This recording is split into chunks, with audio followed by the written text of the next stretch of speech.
Pues bienvenidos al segundo estudio de el tema que estamos considerando de regreso a casa, relacionado con la dispensación y también con la estancia en Babilonia y el regreso. Este es un estudio con contenido histórico y es bueno que veamos el relato y el desarrollo de la historia y también la intervención de Dios en la historia. Pero lo vamos a pretender fundamentalmente en mirar, mirar y ver y sacar aplicaciones y principios que nos valgan para nosotros aquí y ahora. Pusimos como ejercicio la lectura del capítulo 15 de Jeremías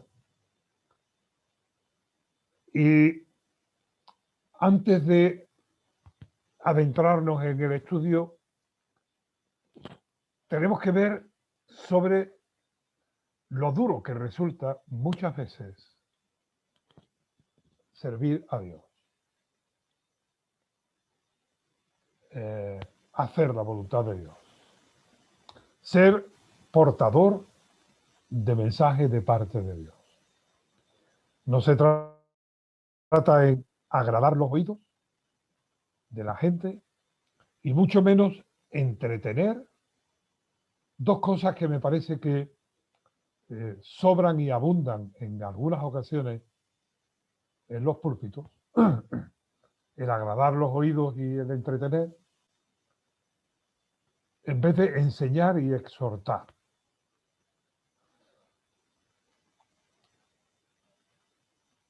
La palabra de Dios está dirigida al corazón, como base y fundamento de nuestro ser, pero también a nuestra mente y a nuestra voluntad. Y es importante que lo hagamos.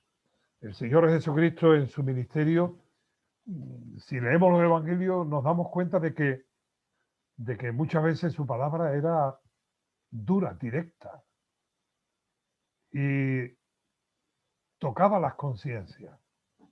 El apóstol Pablo también. Quisiera pararme un momento. En Gálatas capítulo 6, Pablo les escribe diciendo, mirad, no os engañéis. Dios no puede ser burlado. Lo que el hombre siembre, eso mismo segará. Y este es un principio de la naturaleza, pero que tiene también su aplicación y su realidad dentro del campo espiritual. No podemos hacer la voluntad de Dios, la voluntad propia, no podemos vivir en base a nuestros criterios, sin tener en cuenta a Dios y luego esperar que Dios sea el que solucione los problemas y resuelva los conflictos.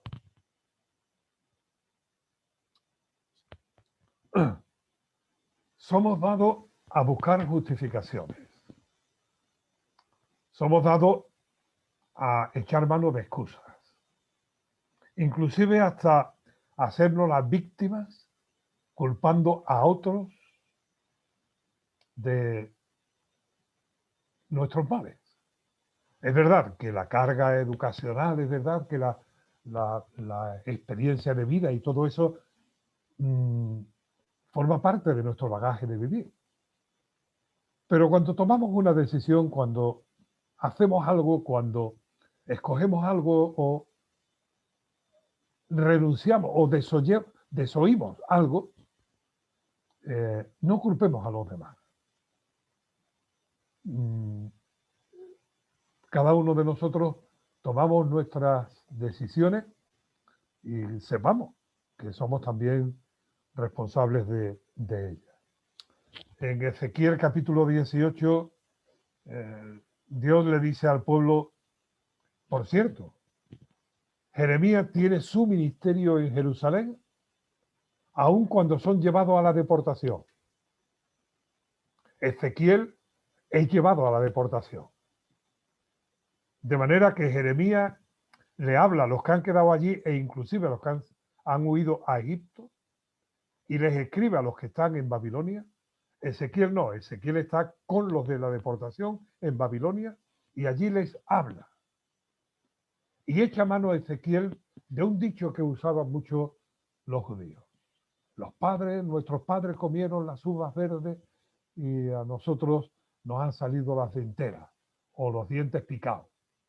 Como diciendo, nosotros estamos aquí por consecuencia y a consecuencia y como resultado de lo que hicieron nuestros padres, de los pecados de nuestros padres. Ellos comieron las uvas verdes y nosotros pagamos las consecuencias. En Ezequiel 18 dice, no digáis más esto, no apeléis más a esto. El hombre que pecare, él es el que va a pagar las consecuencias. No es el hijo por el padre ni el padre por los hijos, sino cada uno por sí mismo. Y allí en Jeremías 15, que ha sido el capítulo que hemos estado leyendo esta semana, Dios les advierte una y otra vez. Mirad, atended, escuchad, obedeced, dejad vuestros malos caminos, andad en mi senda. Y allí en Jeremías capítulo 15, Dios le dice en el versículo 6,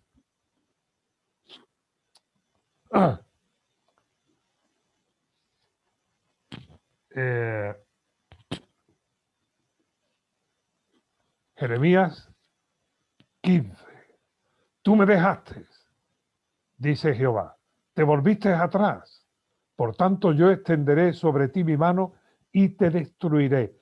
Estoy cansado de arrepentirme. Esa expresión, estoy cansado de arrepentirme, quiere decir que Dios una y otra vez le advirtió, va a venir la disciplina, pero esperó. Os va a venir las consecuencias, pero dio margen, dio tregua. Y ahora dice Dios, ya no más, ya no más. También la paciencia de Dios tiene un límite y no caigamos en el error de pensar, bueno, hagamos lo que hagamos, no pasa nada. No. Si hacemos el mal, no esperemos que vengan como consecuencias el bien. Y esto tiene aplicación personal, esto tiene aplicación en el matrimonio, en las relaciones, en la familia, con los hijos y con todo. Y es importante que lo tengamos en cuenta. Es verdad que Dios es bueno, que Dios perdona y que Dios restaura. Pero restaura cuando nosotros dejamos nuestro mal y nos volvemos a su voluntad.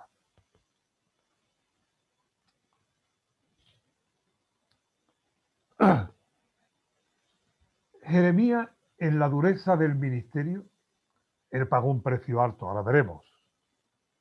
Jeremías le dice a Dios en el versículo 15 del capítulo 15, tú lo sabes, oh Jehová, acuérdate de mí y visítame y véngame de mis enemigos. No me reproches en la prolongación de tu enojo, sabes que por amor de ti sufro afrenta. Fueron halladas tus palabras y yo las comí, y tu palabra me fue por gozo y por alegría de mi corazón, porque tu nombre se invocó todo sobre mí, oh Jehová Dios de los ejércitos.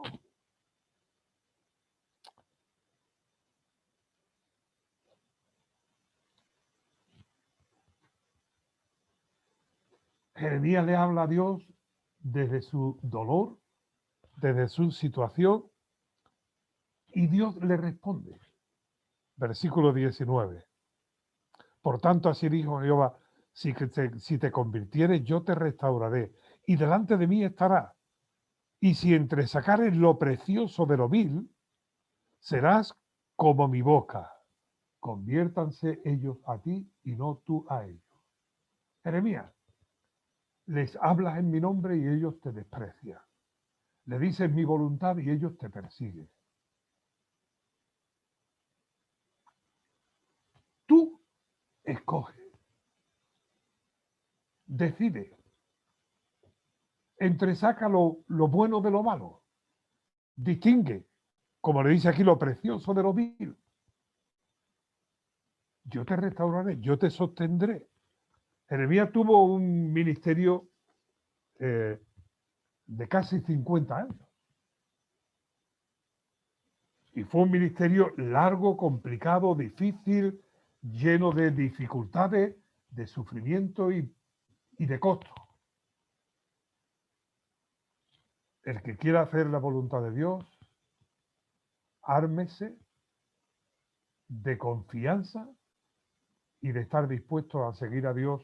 El Señor Jesucristo lo dijo: si alguno quiere ser mi discípulo, tome su cruz cada día, niéguese a sí mismo, tome su cruz y sígame. Y hermano, la vida cristiana no es, como ya hemos hablado, no es un paseo por un jardín. La vida cristiana es una vida de lucha, de conflicto, pero es la única que merece la pena vivir.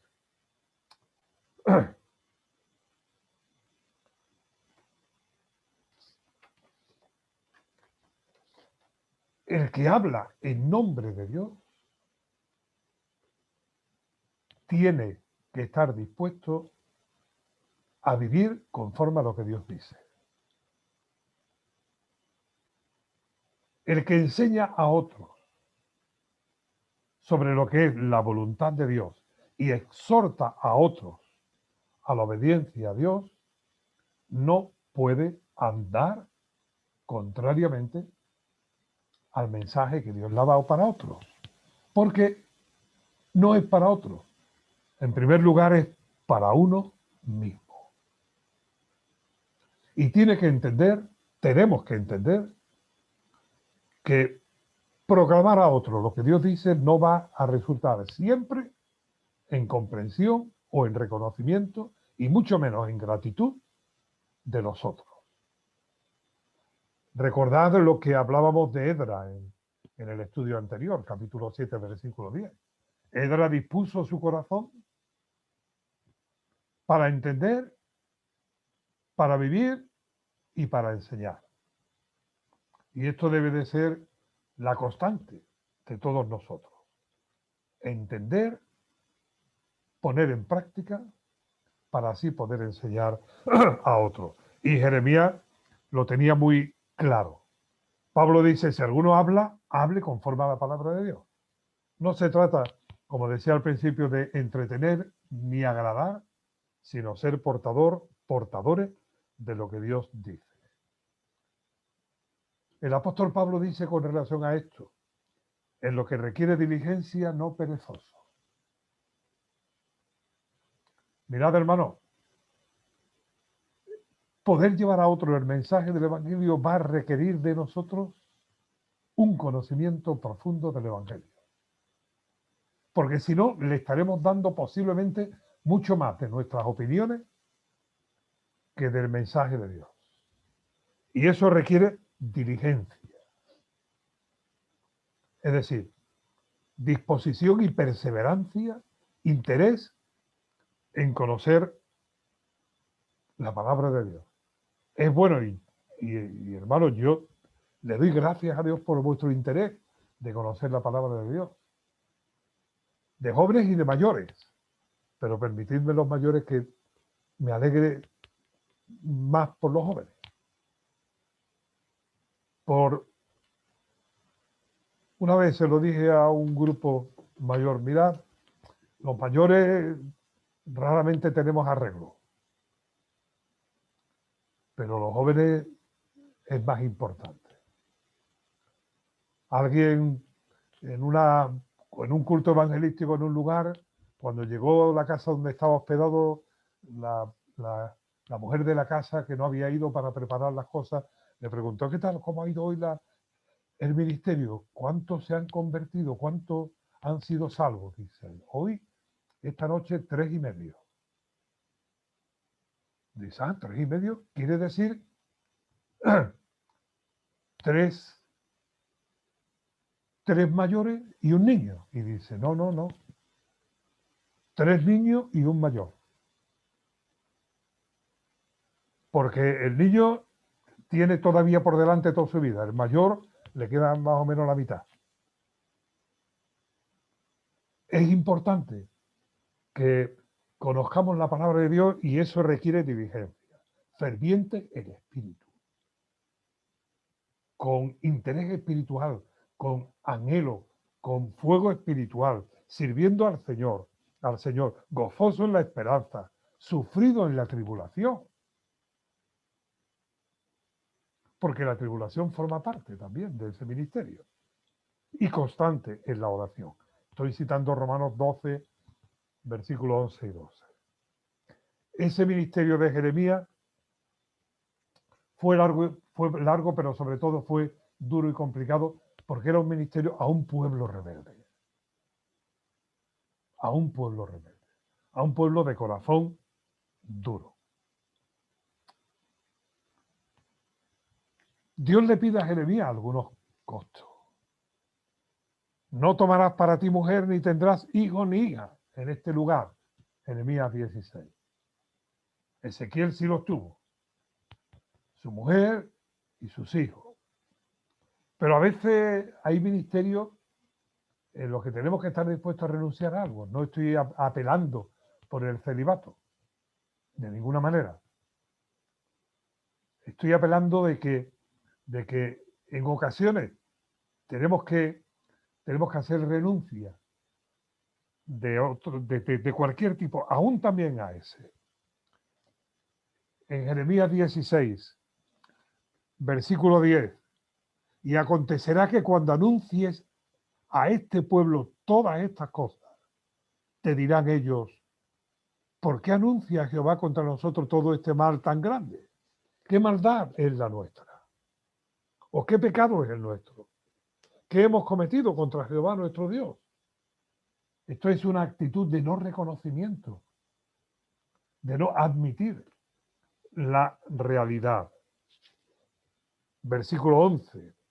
Entonces le dirás, porque vuestros padres me dejaron y anduvieron en pos de dioses ajenos y sirvieron. Versículo 12. Y vosotros habéis hecho peor que vuestros padres.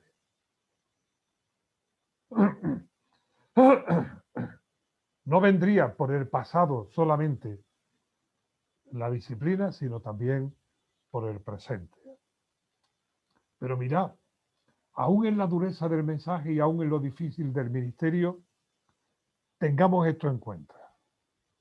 Versículo 14. No obstante, estoy leyendo en Jeremías 16, versículo 14. No obstante, vienen días, dice Jehová, en que no se dirá más, vive Jehová que hizo subir a los hijos de Israel de tierra de Egipto, sino que se dirá, vive Jehová que hizo subir a los hijos de Israel de la tierra del norte y de todas las tierras a donde los había arrojado, y los volveré a su tierra, la cual di a sus padres.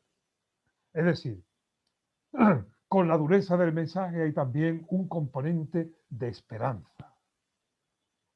Dios le está diciendo, vais a ir a la deportación, vais a ir allí a sufrir, pero os traeré otra vez. Volveréis y volveréis como plata refinada.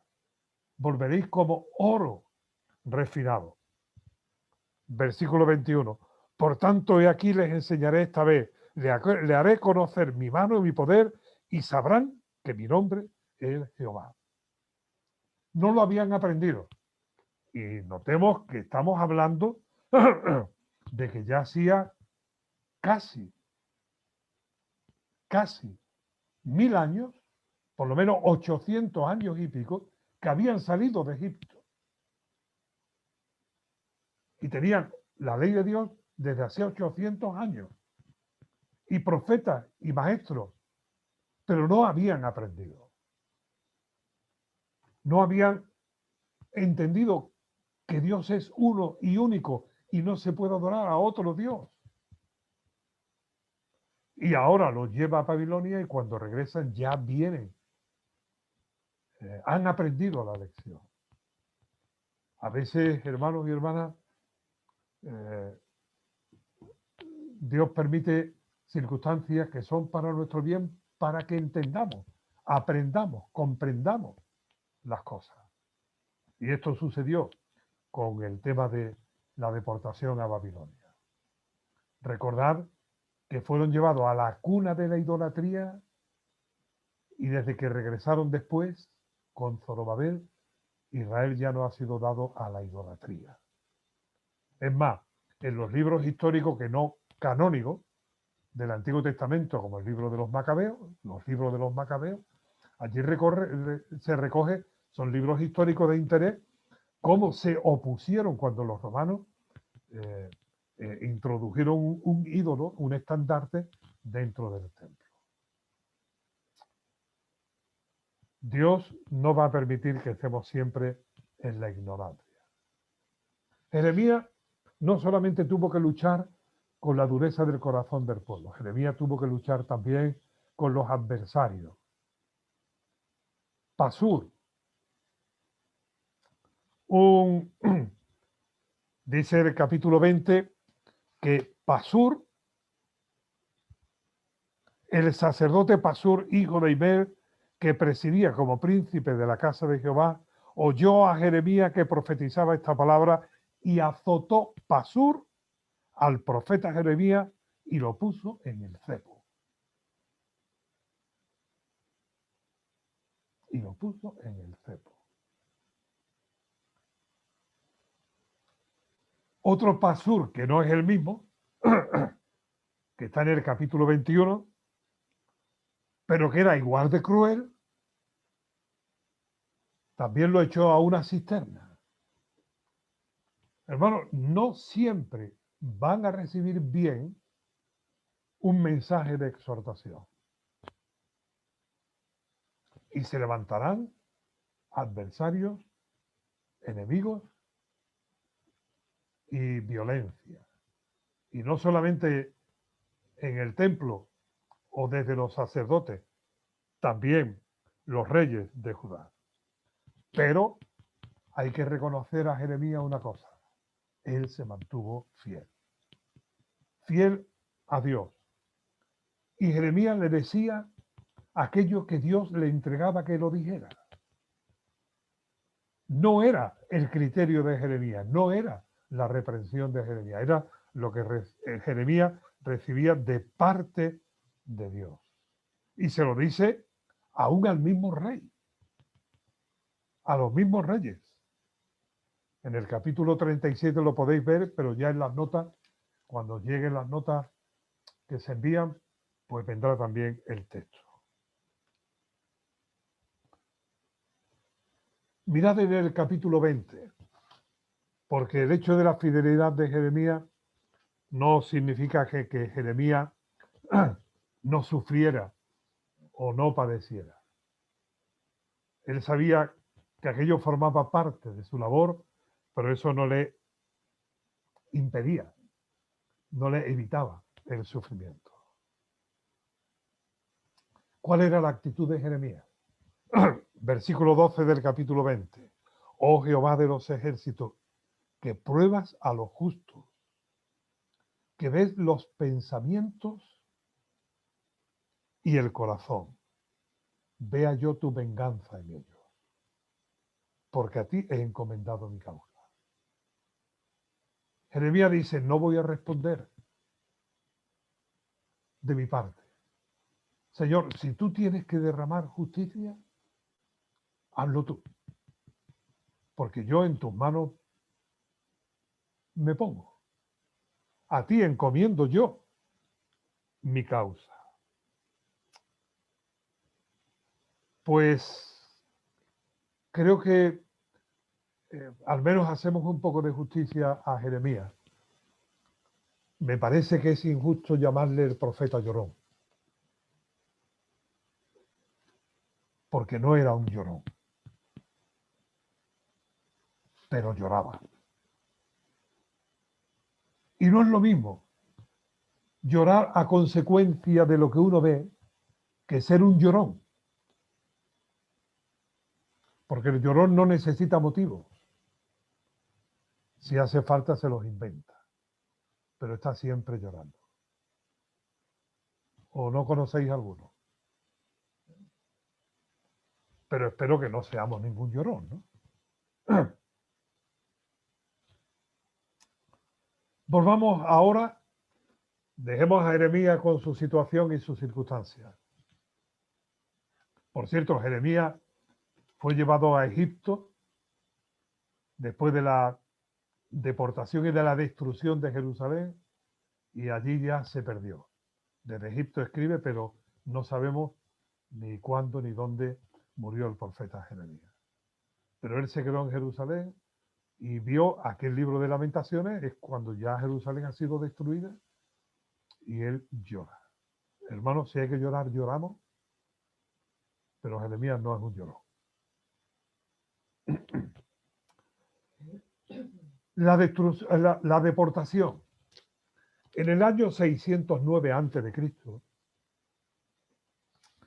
está Josías, aquel joven, os acordáis, que hizo la reforma en el templo y que empezó a poner orden y limpieza, y hallaron el libro de la ley, y Josías restauró la Pascua y los sacrificios y demás. Pues Josías, ya siendo ya bastante mayor al final de su reino, se enfrenta a Necao, el rey o faraón de Egipto. Necao va a subir hacia el norte para conquistar la tierra del norte, y él va a luchar contra los asirios, Necao, con el ejército de Egipto, y desoyendo a Jeremías, que le dijo, no luche contra los egipcios, desoyendo a Jeremías, y en una actitud de confianza en uno mismo y de rebelión contra Dios, Josías se enfrenta al ejército del faraón, es herido en la batalla y muere después en Jerusalén. En el segundo libro de Reyes, capítulo 23, el segundo libro de Crónicas, capítulo 35, está esa historia. Ahora le sustituye Joacán por 3 meses, y Necao se lleva a Joacán a Egipto, y en su lugar pone precisamente a Eliaquín, al que llamó Joaquín. Joacín o Joaquín reinó 11 años sobre Judá en Jerusalén. Necao le pone una sanción. Esto es que en todos estos casos hay, y en todas estas circunstancias hay algunos aspectos que es bueno señalar. Necao le pone una multa, digamos, a Judá, a Jerusalén, por la oposición que le hizo. Y le pone una sanción de 100 talentos de plata y 1 talento de oro. Mirad, 100 talentos son 3.400 kilos de plata, ¿eh? Y 1 talento de oro son 34 kilos de oro. Mucho dinero. Y todo esto por la obcecación de Josías, de Joacán y del mismo Joacín.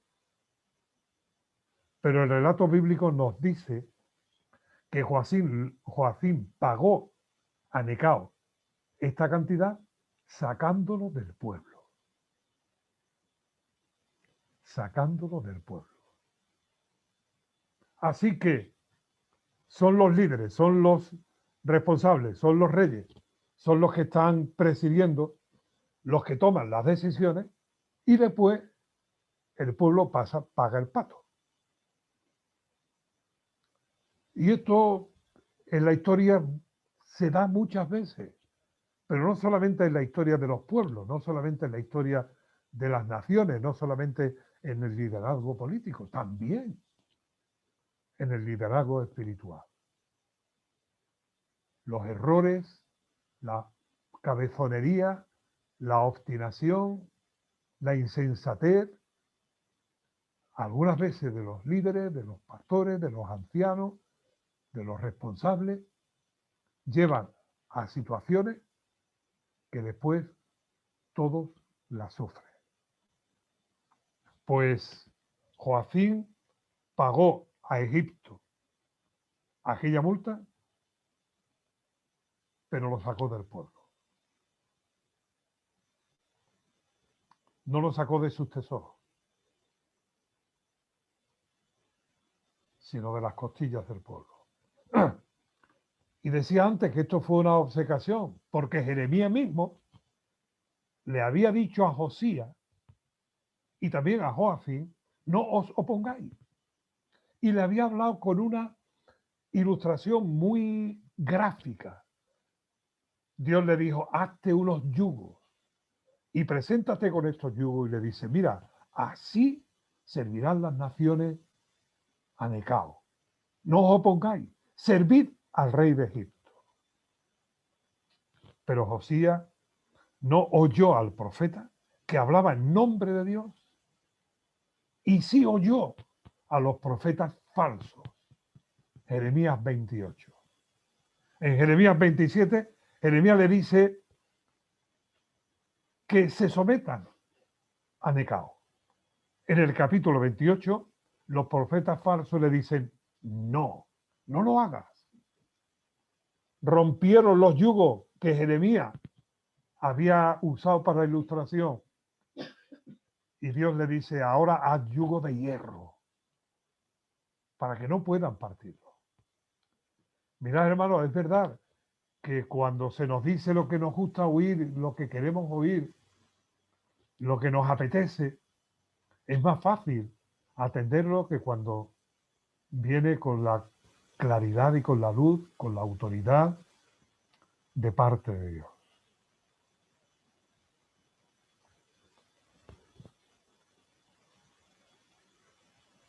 Creo que es importante subrayar, porque ya en el próximo estudio ya estaremos en Babilonia y veremos cómo fue un poco la vida allí en Babilonia, pero estamos mirando ahora por qué llegaron, por qué se sucedió todo esto. En el capítulo 36 del libro de Jeremías, Dios le dice a Jeremías, resumo, pero después las notas tendréis oportunidad de leerlo y mirarlo. Le dice Dios a Jeremías, oye, mira, escribe en un libro todo lo que yo te estoy diciendo. Y Jeremías le encarga después a Baruch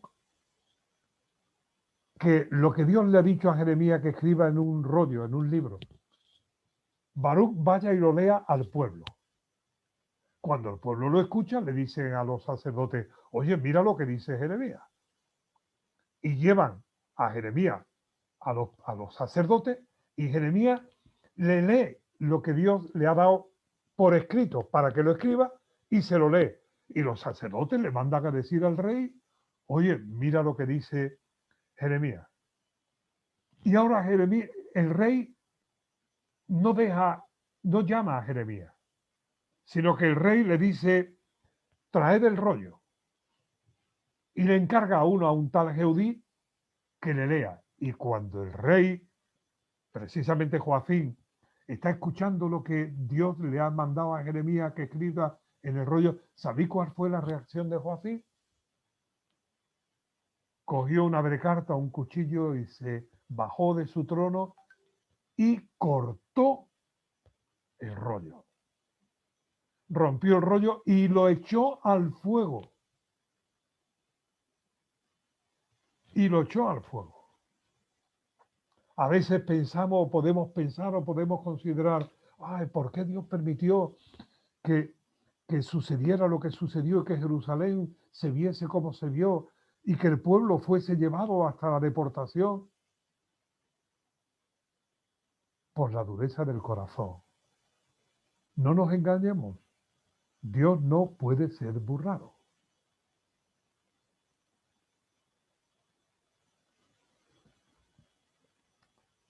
¿Sabéis lo que le dijo Dios a Jeremías cuando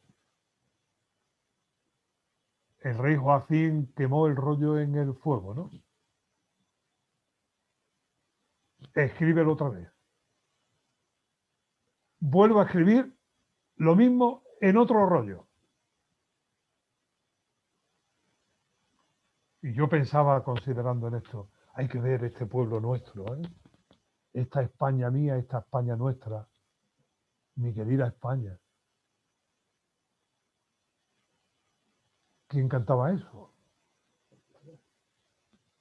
Sí, Cecilia. ¿Cuántas veces han quemado la palabra de Dios? Cecilia. Sí, Cecilia, gracias, Carmen. ¿Cuántas veces han hecho hogueras con Biblia? Pensando que con eso estaban destruyendo el mensaje de Dios. Y hoy, gracias a Dios, se publican a miles y miles y miles.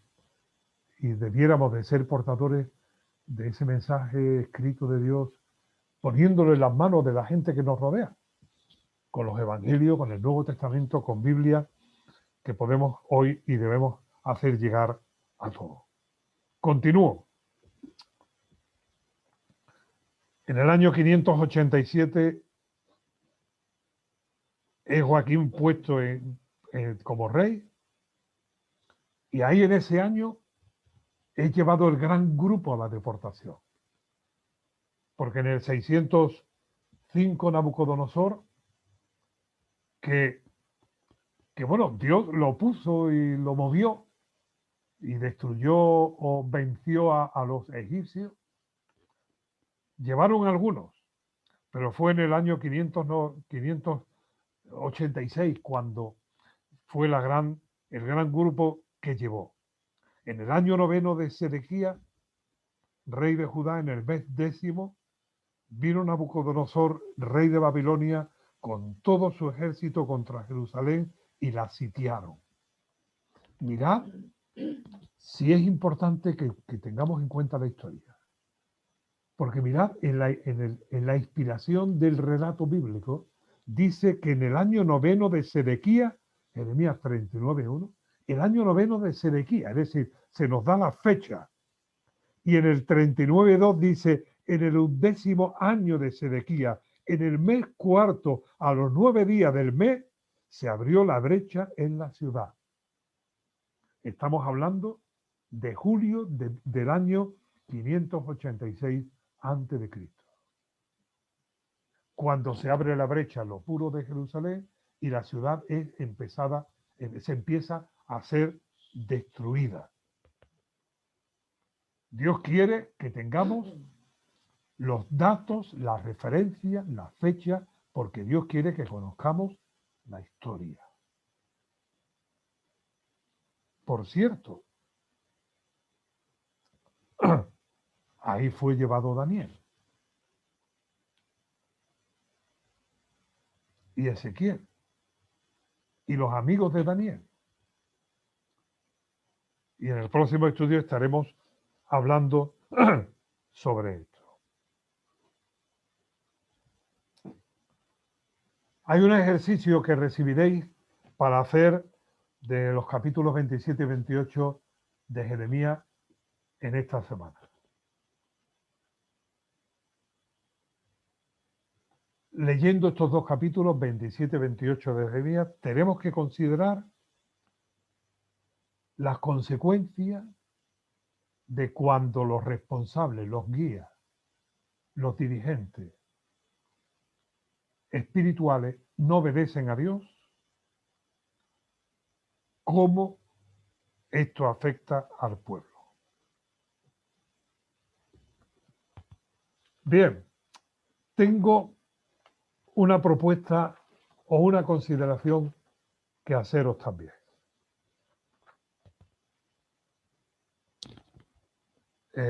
¿Habéis hecho alguna vez la relación de los reyes de Israel y los reyes de Judá?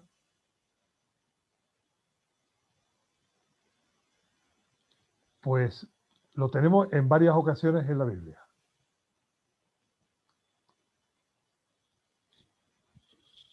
Dice, y hago la cita, doy la cita y lo leo, porque después recibiréis escritos los datos. Segundo libro de Reyes, capítulo 21, versículo 19, dice: Amón, rey de Judá, su madre fue Mesulemet. 22:1, Josías, rey de Judá, su madre fue Gedida. Joacab, rey de Judá, su madre fue Amutal. Joacín, rey, su madre fue Zebuda. No de todos se nos da los nombres de la madre. De todos, diría yo, casi todos, de la inmensa mayoría, el nombre del padre. Por ejemplo, de Jeroboam también. Pero de algunos se da el nombre de la madre. Queridos hermanos y queridas hermanas, la tarea, la labor de la educación, de la formación, de la enseñanza, es de los dos, del padre y de la madre. De los reyes de Israel, de ninguno se los da los nombres de las madres. Todos fueron malos. De Judá, en algunos se dan. Insisto en esto. Creo que Dios nos dice que el criar los hijos y enseñarlos y educarlos y formarlos es tarea de los dos. Los padres cometemos un gravísimo error si delegamos nuestra responsabilidad como padres en nuestras esposas, en las madres. Porque las madres tienen su papel y su lugar, pero el padre también. Y no podemos dimitir de la responsabilidad de la crianza y del ejemplo para nuestros hijos. Y me apuntan ahora mismo, qué horrible, qué terrible es cuando no ya el padre delega en la madre, sino que ambos delegan en los abuelos. Cuando ambos delegan en los abuelos. No hay tarea más importante, no hay negocio de mayor importancia que la formación del carácter de los hijos. Porque cuando nacemos venimos con nuestro temperamento, pero el carácter se forja, se forma, se disciplina, se enseña. Hermano, hay que invertir tiempo, energía, disposición, entrega y también sufrimiento y lloro y mucha oración en la crianza de nuestros hijos. Proverbio lo dice muy claramente. Hijo mío, no olvides la enseñanza de tu padre ni la de tu madre. Átalas a tu cuello. Y en los libros históricos tenemos también estos papeles.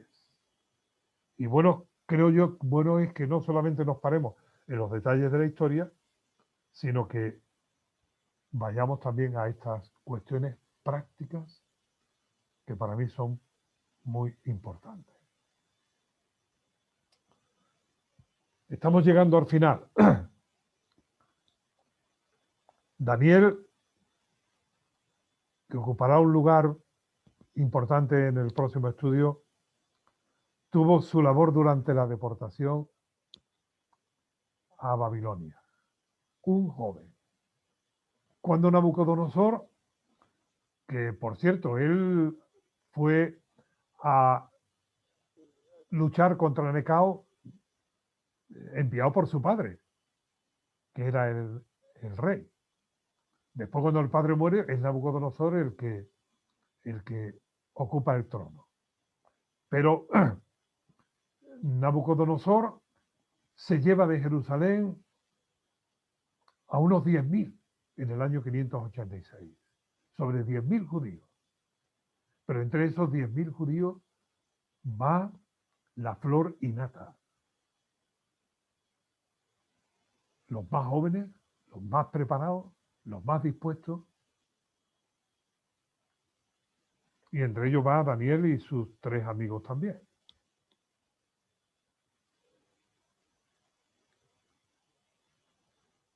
Daniel también tuvo un ministerio muy largo, porque él no solamente tuvo su labor durante el reinado de Nabucodonosor, sino también de Belsasar, y hasta cuando cambia el imperio de Babilonia al imperio persa, con Darío, el medo, y Ciro, el persa, eh, Daniel sigue estando allí en un lugar de preeminencia.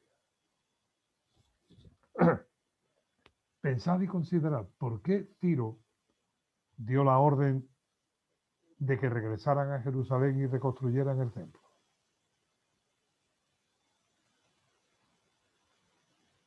Parecía como si el Señor le hubiera hablado, ¿no? Es que estaba allí Daniel. Y Daniel guardaba su fidelidad al Dios de sus padres, al Dios de Israel. Y Daniel mantenía y el testimonio de Daniel y la labor de Daniel. Y Ciro dice, el Dios que creó los cielos y la tierra, me ha puesto en este trono, me ha dado estos reinos y me ha mandado que. Pero ahí hay una influencia grande de Daniel. Y seguramente de Zacarías también. Y de Ezequiel. Por lo tanto, Ezequiel me refería. Por lo tanto, será importante que para el próximo estudio leamos el capítulo 1 de Daniel.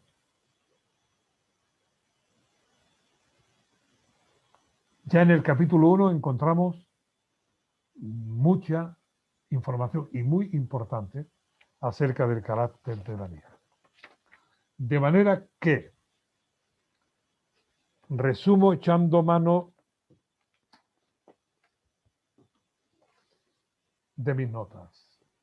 Año 605, años 597, años 586 antes de Cristo están los 3 procesos, pero en el año 586 fue el de la destrucción de Jerusalén y fueron llevados todos al exilio.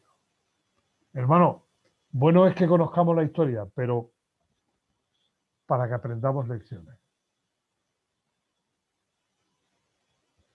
Dios gobierna los tiempos. Están en sus manos. Y hoy, ahora, estamos en una ocasión y en una circunstancia que muchos antes que nosotros han deseado, han esperado, han orado, pidiendo libertad en esta España, pidiendo recursos, ocasiones, posibilidades, y hoy las tenemos.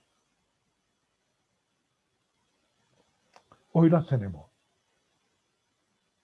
Y Ageo exhorta al pueblo diciendo, no es tiempo para vosotros. Decir, no es tiempo para edificar la obra de Dios. Os preguntáis, ¿por qué vamos al granero y había 100 y ahora hay 10?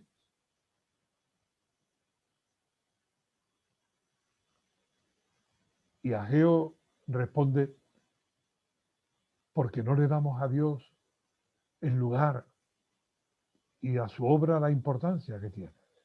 Subid al monte, traed leña y edificad. Mira, hermano, sí es tiempo. Sí es tiempo. Aunque estemos algunos ya mayores, aunque estemos algunos con cansancio, con dolores, y no podamos hacer lo que quizás nos gustaría o hemos hecho en otras ocasiones, pero es tiempo. Y mientras estemos aquí, en lo que podamos, colaboremos en la edificación de la obra de Dios, del pueblo de Dios. Y a los jóvenes, es vuestro tiempo. Es vuestro tiempo. No lo desaprovechéis, no lo malgastéis. Escoged, separad lo bueno de lo vil, lo excelente. Trabajad no por la comida que perece, sino por aquella que permanece para vida eterna. Hermanos, somos responsables delante de Dios de nuestro tiempo. Y Dios tiene misericordia y paciencia. Y sus recursos son infinitos.